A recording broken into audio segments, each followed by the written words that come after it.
మీరందరూ ఇప్పటికీ ఉంటారు. ఆవిడ గుండెకాయ ఎక్కడ ఉందో మీ అందరికీ తెలుసు కదా. మరి మస్తాన్ సాయి దగ్గర ఉన్న గుండెకాయ సడన్ గా ఆయన గుండెకాయ కూడా ఈవిడ దగ్గర ఉంది అంటారు. రాజ్ తరుణ్ గుండెకాయ ఏం చేసుకుంటారు అంటే ఆవిడకి మొహం చెల్లాలి కదా. ఏ మొహం పెట్టుకొని వస్తుంది నిస్సిగ్గుగా? ఇంత జరిగినా కూడా బుకాస్తూ గుంపుతూ ఉంటే మిమ్మల్ని అందరినీ మోసం చేసింది, మీడియాను మోసం చేసింది, మహిళా సంఘాలు మోసం చేసింది. మీరేళ్ళు అడగాలి సార్, గట్టిగా అడగాలి. ఏమ్మా ఏ మొహం పెట్టుకొని వచ్చావు? ఆయన ఇచ్చేసావు గుండెకాయ, మళ్ళీ ఏ మొహం పెట్టుకొని వచ్చావు? ఆ గుండెకాయ తెచ్చుకోరా ఫస్ట్ అని అడగాలా వద్దా? లేదండి మేము ఆవిడ ఏం చెప్తే అంటే మిమ్మల్ని అందరినీ మోసం చేసింది, చీట్ చేసింది. మీరు అడగాలి. అసలు మీరు 420 కేసు పెట్టాలి. అస్సలు లేదు. ఎందుకంటే ఆవిడ మస్తాన్ సాయి వెళ్ళిపోయిన తర్వాత ఈయన మేబీ ఈయన ఏ ఎఫ్ఐఆర్ పెట్టుకున్నా that is none of her business. ఈవిడ క్లియర్గా మస్తాన్ సాయితో ఈవిడ చూపిస్తున్నది ఏంటి? మాడు మిమ్మల్ని అవతరం అంటుంది. ఆవిడ ఎప్పుడు వచ్చింది? 2023 డిసెంబర్లో. ఈవిడ ఎప్పటి నుంచి? 2021 నుంచి మస్తాన్ సాయితో మూవ్ అయిపోయింది. ఏ రాత ఉంటుంది? ఇప్పుడు నేను మాత్రం అందరితో ఉంటాను, నువ్వు మాత్రం నాతోనే ఉండాలనేది ఏ రకమైన న్యాయం? అబార్షన్ చేయించుంటే ఆ కంప్లైంట్లో సెక్షన్ ఉండాలి కదా. 314 సెక్షనే లేదు. పచ్చబద్ధం, అబద్ధం, పచ్చబద్ధం. ఉంటే నిజంగా సాక్షులు దమ్ముంటే ఈ పాటికి ఆ ఎఫ్ఐఆర్లో 493తో పాటు 314 కూడా ఉండేది. లేదా సెక్షనే లేదు. మీద పెట్టింది కాబట్టి ఈ అమ్మాయి ఏంటి కంప్లైంట్ ఇస్తే ఎఫ్ఐఆర్ ఎప్పుడైనా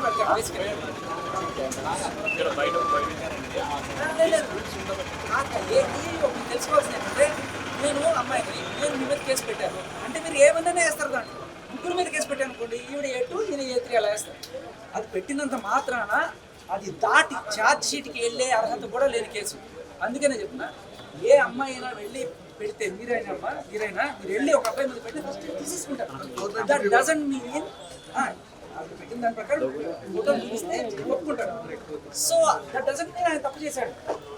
కాకపోతే ఎప్పుడైతే ఛార్జ్ షీట్ దాకా వెళ్తుందో అప్పుడు వాళ్ళు నోటీసులు ఇస్తారు.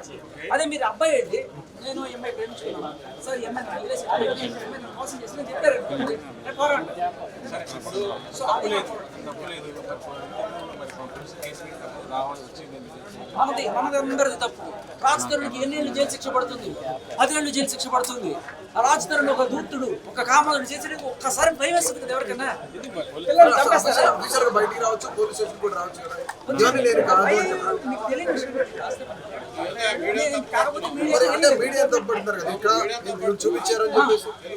ఎందుకనంటే మీడియా వాళ్ళు మీరెవరు కాదు, కొంతమంది ఏం చేశారంటే థంబ్నెయిల్స్ పెడుతున్నారు. రాజ్ తరుణ్కి ఎన్నేళ్ళు జైలు శిక్ష పడుతుంది. ఈ కేసుకి రాజ్ తరుణ్ కేసుకి ఇలాంటి కేసుకి మీకు సంబంధం లేదు. అయ్యో బాబోయ్ చెప్పండి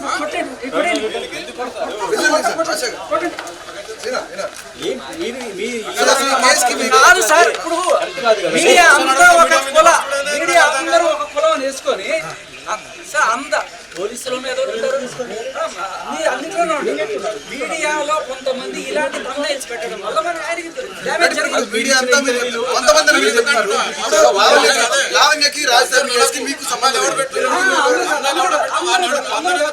అందరూ కాదు. ఇప్పుడు ఆ కేసుకి మీకు సంబంధం లేదు, లావణ్య వేరే రాజ్ తరుణ్ వేరే.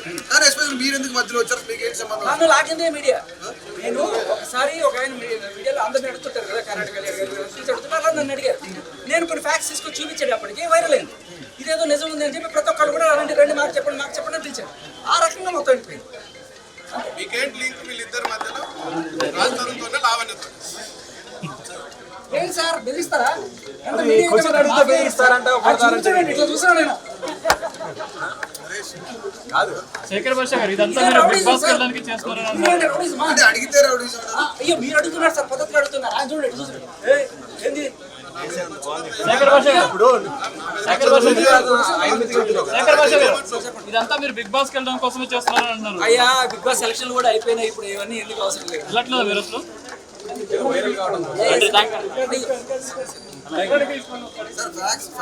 చూపించారని చెప్పారు. దాని తర్వాత ఇంకా అక్కడతో ఆగిపోవచ్చు కదా, ఎందుకు వైరల్ అవడానికి? మీరు ఎస్టాబ్లిష్ అవ్వడానికి ఇంతమంది మీడియా ఉన్నారు కదా, ఎవరికైనా సరే ఒక్కళ్ళైనా చెప్పండి. ఇంతమంది నాకు మీరు ఎవరు నాకు తెలిసి ఫోన్ చేయలేదు. ఒక్కళ్ళకైనా సరే నేను ఫోన్ చేసి సార్ నేను మీతో మాట్లాడాలనుకున్నాను వస్తాను ఒక్కళ్ళతో చెప్పించండి సార్, నా కాల్ రికార్డ్ చూపించండి, ముందుకు ఇచ్చుకుంటా. ఎవరైనా ఫోన్ చేస్తే మీరు వెళ్తారా? నేను వెళ్తున్నాను. ఫోన్ చేస్తున్నారు, అడుగుతున్నారు, వెళ్తున్నారు. ఎప్పుడైనా చూపుతాను కళ్ళకి నిజం చెప్పడానికి వెళ్తున్నారా లేదంటే వైరల్ అవడానికి వెళ్తున్నారా? అలా ఏం లేదు. నేను 18 ఏళ్ళ నుంచి మీలాగే నాకు కూడా మీడియా ఇవాళ నేను మీలాగే ఇంకా కెమెరా పెట్టుకొని వచ్చిన ఒక మీడియా వాడిని. నేను కూడా మీలాగే ఒక బిగ్గెఫ్ఎంలో పనిచేసి ఒక ఆర్జీ అలా వచ్చి మీలాగే అడుగుతుంటా. నేను కూడా ఏ రోజు నేను ఇటుపక్క రాలి అటుపక్కే ఉండేవాడిని. కానీ సడన్ గా ఇది వచ్చిన తర్వాత 4-5 మాట్లాడటం వల్ల ఇట్లా వెళ్ళలేను తప్ప నేను ఈ 18 ఏళ్లలో ఈ నాటుకున్న వృక్షానికి ఉన్న బోర్డు అని వేళ్ళు ఎక్కడెక్కడో ఉన్నాయి. అందరూ ఫ్రెండ్సే పిలిచి అడుగుతారు వెళ్ళకపోతే వస్తుంది కదా.